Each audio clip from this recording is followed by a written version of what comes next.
CIST une blessure qu'elle n'est pas prête de guérir. Malgré une carrière forte de ses succès et une vie de famille épanouie avec ses deux filles Sophia et Anna, ainsi que son mari Patrick Antonelli, Amel Bent n'oublie pas d'où elle vient, et les moments difficiles qu'elle a connus avant d'en arriver là. Parmi eux, la séparation de ses parents lorsqu'elle était enfant, après laquelle elle a vécu avec sa mère.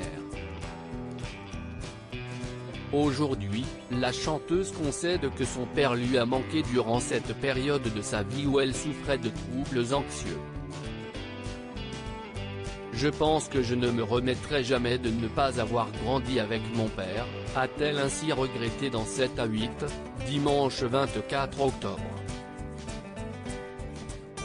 Touchée d'avoir passé son enfance loin de son père, Amel Bent confie l'avoir été d'autant plus à l'idée de grandir avec le père de ses frères et sœurs, nés du second mariage de sa mère. Ça si est difficile, je pense que ça a été le grand drame de ma vie, concède ainsi la coach de The Voice, qui confie que ce manque lui a donné plus que jamais le besoin viscéral d'avoir une famille.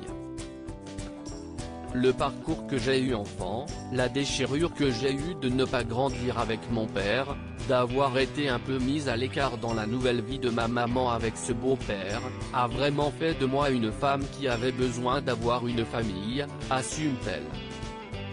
Amel Bent est enceinte de son 3e enfant, une famille qu'Amel Bent s'apprête à agrandir, elle qui a profité de son passage dans l'émission de TF1 pour annoncer une bonne nouvelle, sa 3e grossesse, après une fausse couche survenue lors du tournage de sa première saison de The Voice en tant que coach. Je viens de passer le fameux premier trimestre, a ainsi révélé la chanteuse, aux anges, en dévoilant son ventre rond.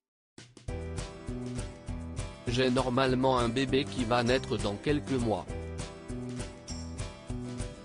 Une bénédiction pour Amel Bent, qui a vécu les 3 premiers mois en apnée après avoir perdu un enfant.